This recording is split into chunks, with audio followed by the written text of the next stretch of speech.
In today's news, Premier and Deputy provide updates following UK high-level trip. Wheatley confirms a request for BVIHSA chairman to resign. BVIHSA chairman refuses to step down. BVI elected vice chair of the UN committee. UK backs BVI's right to decide its future. HLSCC securing the future of the BVI as it pertains to mangroves. And BVI makes history at the 45th Chess OLYMPIAD in Budapest. Gordon weakens into tropical depression. We have the details of this and so much more when 284 News returns. At Higher BVI, we're not just about business. We're about empowering lives, and that is because we aspire to inspire. By choosing us, you're supporting a company that believes in equal opportunities, diversity, and community growth. Our mission goes beyond profit. It's about providing HR solutions, fostering talent, and leaving a positive impact. Join us in building a better future, a better BVI.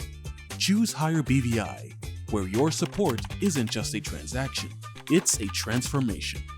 Together, we're changing lives in these beautiful Virgin Islands. Just give me my service. Yeah. Just give me my service. Just give me my service. Make the switch to CCT and get connected today. Unlimited talk, text, and data. Visit any CCT store or call us at 444-4444. CCT, Life Unlimited. Hello everyone and welcome to this edition of 284 News. It is Monday, September 16th, 2024. I'm Ron Grant, bringing you the very latest out of Tortola in the Virgin Islands. Thank you so much for joining us and a happy Monday's wish to each and everybody. Thank you so much. Beginning our newscast on the local scene, Premier Dr. The Honorable Natalia D. Wheatley and Deputy Premier The Honorable Lorna Smith, OBE, provided updates to the territory on today, Monday, September 16th, following their visit to the United Kingdom last week. Among the developments revealed, Premier Wheatley noted that the order in council remained in effect over the territory, despite his attempt to have it removed. Take a look at this report. While the order in council remains in effect, Premier Dr. The Honorable Natalia Wheatley believes that its lingering pressure on the British Virgin Islands may soon be lifted as he prepares to write a request to the new Overseas Territories Minister requesting just that. There's a new UK government led by Prime Minister, the Right Honourable Keir Starmer, and the political composition of the UK Parliament has considerably changed, heavily favouring Labour.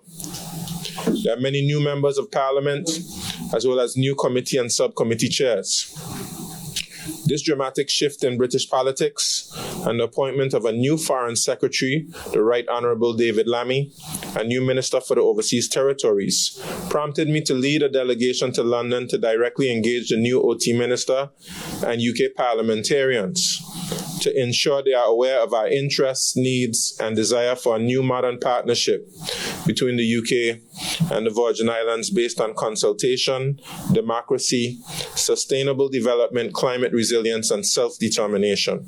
I will officially write to the Minister to request that the order in council is lifted once the House of Assembly passes the last governance reform bill. I will encourage the UK to keep to its word as we strive to build a new modern partnership between the UK and Virgin Islands on the basis of consultation, democracy, sustainable development, climate resilience, and self-determination. This after sharing with the press the intentions of the Overseas Territories Minister to visit the British Virgin Islands in November. The intention of the trip for him to make assessments in this area. I updated the Minister on the good work and dedication of everyone involved to get us to the end point of the process. I confirm that there's one governance reform left to be implemented that the House of Assembly will complete upon my return. The Minister is looking forward to receiving an update when that is done. He also looks forward to the various bills that the House of Assembly has passed, going through their final checks and receiving assent by the Governor. I raised the question of lifting the order in council, which the UK has tied to implementing the governance reforms. However, the minister wishes to visit the Virgin Islands, as was done by the previous 3 OT ministers, so that he can make his own assessment and recommendation. The earliest his schedule will permit travel to the territory is November. The governor and deputy premier were both present for the meeting, as well as my chief advisor, Mr. Kedrick Malone, as well as Miss Ayana Glasgow. For 284 News, I am Jaco Whitting. In a surprising turn of events, Minister for Health and Social Development, the Honorable Vincent O. Wheatley, has requested the resignation of Ron Potter, chairman of the Board of Directors of the BVI Health Services Authority. Wheatley confirmed that on Monday, September 9th, he asked Potter to step down, citing dissatisfaction with the progress within the territory's healthcare services as a key reason. Wheatley's decision comes in the wake of the mounting public frustration over the state of the healthcare within the Virgin Islands, intensified, of course, by the very tragic death of Ravonian A. Sprov, also known as Bucky, on August 30th of Virgin Gorda. The incident sparked outrage across the territory, with residents demanding accountability. A public meeting was held in Virgin Gorda on September 7th, where Wheatley, Potter, and other key-level health officials faced the community's concerns. During the meeting, Potter was accused of, and I quote, smirking and smiling inappropriately, a claim he later denied, stating that he deeply cares about the issues and was not dismissive of the residents' concern. The call for Potter's resignation comes amid allegations that he has been obscuring the establishment of the proposed medical school in the territory, a project viewed as crucial to improving healthcare services. Ironically, Wheatley's move to ask for Potter's resignation contrasts sharply with his response recently to a similar situation involving the Premier of the Virgin Islands, Dr. the Honorable Natalia D. Wheatley. This was when 6th District Representative, the Honorable Myron V. Walwyn, called for the Premier's resignation over what he described, and I quote, as a monumental blunder in budgeting for the civil service salary increase. Wheatley quickly came to the Premier's defense, dismissing the request as, and I quote, nonsense and stupidness. And I fully support my Premier. And this nonsense about the Premier should step down and do the honorable thing, that's nonsense. Where did that come from? That's stupidness. They have no place in this debate here at all. No place at all. If you want to talk them thing outside between your friend, them do it, but don't come in this house with those kind of foolish talk. The Premier needs to sit down. And every single Minister of Finance who has been challenged since 2017. Some even kill themselves. I think it's an easy job being a Minister of Finance. My area is mathematics. Me want a job coming here with that. I don't know how to go sleep dealing with these books and numbers all the time. So it's not an easy job balancing economics of a country, the social needs, the infrastructure. It's a nightmare. They must commend the Premier for taking the licks like a man. And sometimes you don't want to get up and carry on bad. The show when they deciding something I want to peep out. But he's a true diplomat. The contrast between these two instances is striking.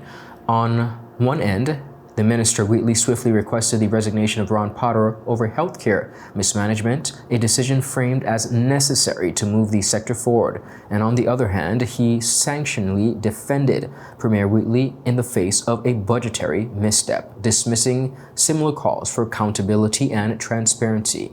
As the situation continues to unfold, questions remain about the consistency of Wheatley's approach to leadership and, of course, accountability within the territory's government. We have more details to this story and much more when 284 News returns. There are many ways to enjoy life, like so many ways to count on Popular.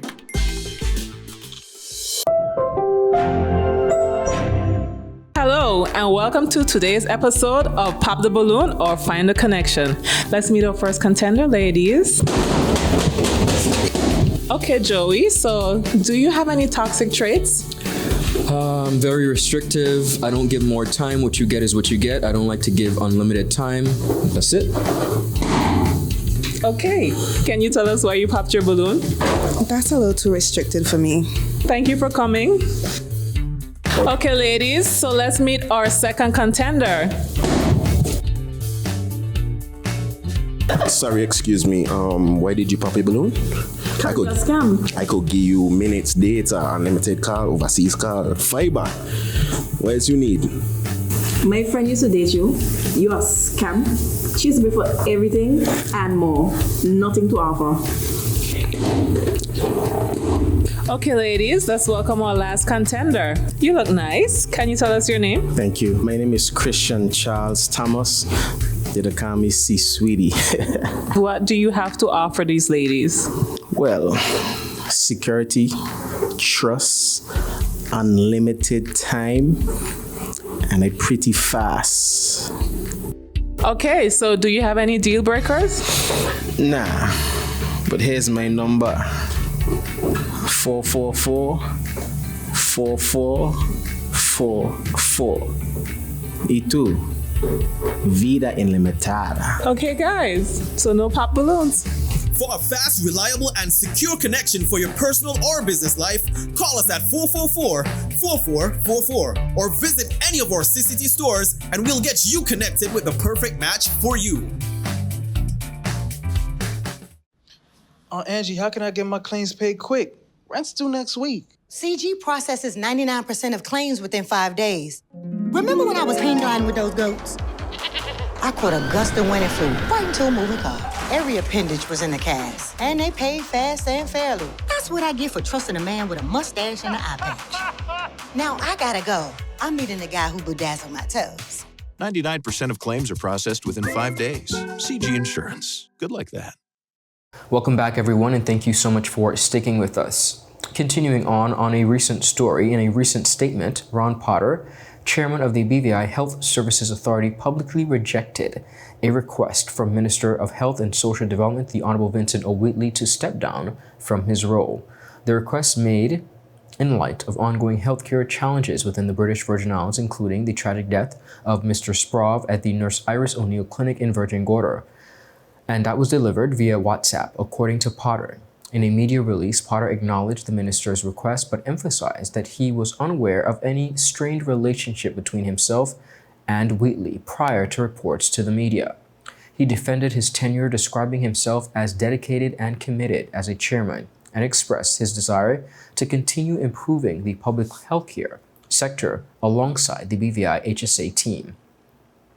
Potter also refuted claims that he was obstructing the establishment of a proposed medical school, calling the allegations, and I quote, unfounded and without merit. He clarified that negotiations regarding the medical school are very much still ongoing and that he remains committed to developing the healthcare systems within the Virgin Islands. Mr. Potter also cited the BVI Healthcare Services Authority Act of 2004 as the legal basis for his refusal to resign, noting that the act governs his appointment as well as his removal. In addition to defending his position, Potter pointed out that the BVIHSA board has been operating with an insufficient number of members since July of 2024, which has hindered his ability to hold meetings and make decisions. He also noted that the appointment of new board members is the responsibility of the Cabinet of the Virgin Islands, acting on the minister's recommendations. Potter reiterated his commitment to advancing healthcare within the BVI, highlighting several key initiatives under his leadership, including the completion of the Nurse Iris O'Neill Medical Clinic, improvements to the Peebles Hospital and community clinics, as well as the establishment of the medical and nursing schools within the Virgin Islands. The British Virgin Islands has been elected by acclamation as a vice chair of the Caribbean Development and Cooperation Committee, the United Nations intergovernmental body for Caribbean. The decision was confirmed during the 30th session of the CDCC held in Port of Spain, Trinidad and Tobago on September 11th. This key leadership role positions the Virgin Islands to help steer the CDC's efforts in advancing sustainable development as well as climate resilience for the Caribbean, aligning, of course, with the Antigua and Barbuda Agenda for SIDS and the 2030 Agenda for Sustainable Development. Of course, alongside the BVI, the other elected officials and officers include Trinidad and Tobago as chair, with St. Lucia and Jamaica also serving as vice chairs, and St. Kitts and Nevis in the role of rapporteur. The chair will be represented by Honorable Penelope Beckles-Robinson, Trinidad and Tobago's Minister for Planning and Development. As a vice chair, the BVI will support the CDCC chairs in executive Committee and the body's program of work in executing the 2024-2026 agenda. This includes fostering Caribbean sustainable development as well as climate resilience, key pillars under the Antigua and Barbuda for SIDS. Additionally, viewers, the BVI will serve as the lead ECLAC associate member of a newly established working group tasked with facilitating UN system collaboration to assist the associate members of ECLAC in areas such as sustainability, resilience, and development. Special Envoy Mr. Benito Wheatley, the BVI's representative to the United Nations in Latin America and the Caribbean, assumed the vice chair position on behalf of the territory. Wheatley also participated in the 8th meeting of the Caribbean Development Roundtable on September 9th to the 10th, ahead of the CDCC session. Speaking on the BVI's new leadership role, Wheatley expressed gratitude for the trust placed in the BVI by the CDCC and the broader UN system. In a recent press conference, His Excellency Governor Daniel Pruce reiterated the United Kingdom's position on the issue of self-determination for the British Virgin Islands. The governor's remarks come at a time when discussions surrounding the possibility of independence and increased autonomy for the territory have gained much momentum. Governor Pruce affirmed that the UK's policy remains unchanged, and that is the decision to pursue self-determination rests solely with the people of the British Virgin Islands. I was delighted that the C24 committee visited earlier this week. They came to see me. I think I was their first appointment actually on Monday morning, and we had a good discussion. I mean, it's not for me to comment on their program or the other conclusions they may draw from their time here. I think in relation to the British government's perspective on overseas territories across the board, not just the Virgin Islands, that's well known, and the question of the future of the islands and the future status of the islands, is something which is guided by the people of the islands. And I think the British government has had a consistent policy in that regard for many years. The BVI has long been engaged in discussions about its political future. In recent years, these discussions have intensified due to various factors, including concerns over governance and the broader global context of decolonization. The 2021 Commission of Inquiry, which examined governance in the BVI and led to several recommendations, including the temporary suspension of the BVI's constitution, fueled debates over sovereignty and whether the BVI should pursue a different relationship with the United Kingdom. The push to self-determination is seen by some as a natural progression in the territory's development.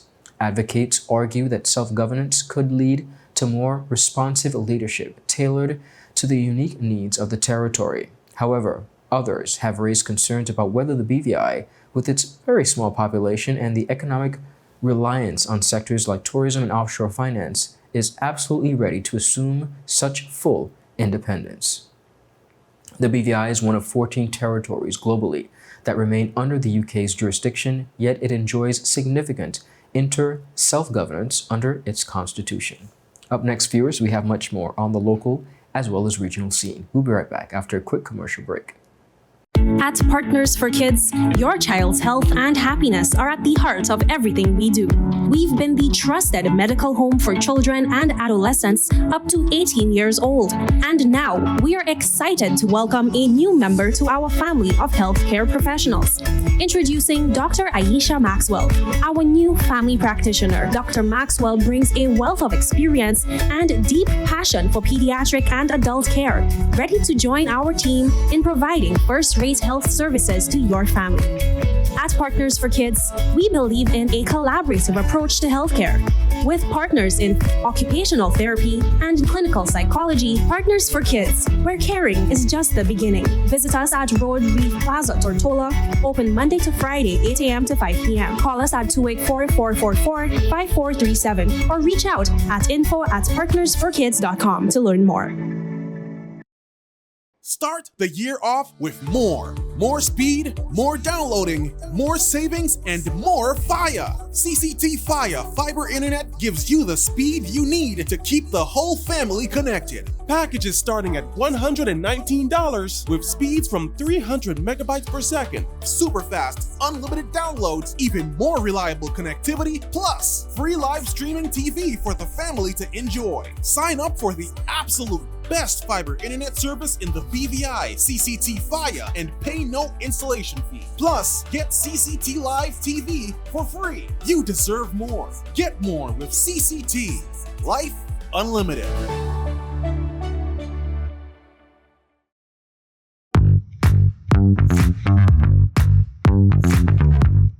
Hi, my name is Judy, VI Motors Operations Assistant, and today I'm here with Ding, one of our mechanics, and we are going to show you how you can check your engine oil level, as it's an essential part in maintaining your engine's health. First, let's pop the hood.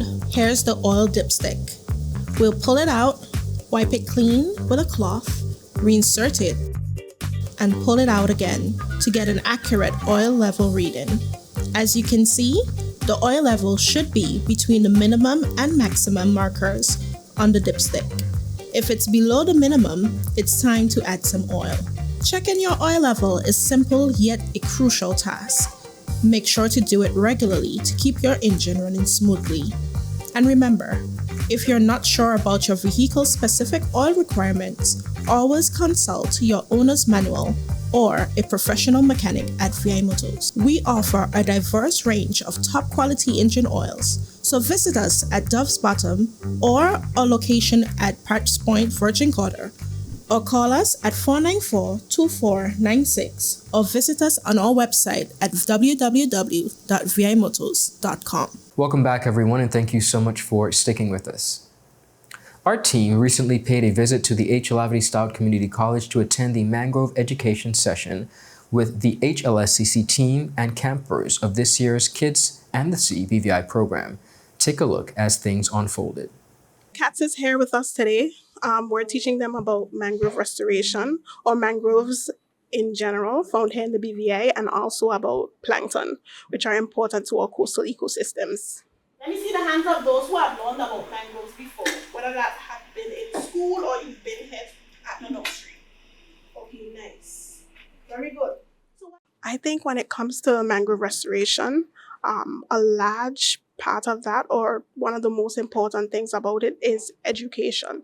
Because without education, then people won't understand why we do the things that we do. As I mentioned, I am the manager of the CAMS Mangrove Nursery, and one of our main goals is mangrove restoration. During Irma and Maria, a few years ago, we would have lost a lot of our mangrove habitats. So one of our main goals is to go into these ecosystems that were damaged and try our best to rehabilitate them. We restore mainly red mangroves, but we've been branching out into the other types of mangroves. We lost 90% of our red mangrove habitats during those hurricanes. So throughout the years, we have community groups coming in, whether that be Rotary, Mail, YEP. A lot of times we have young people coming, and one of the things we do is teach them about the threats to our mangroves.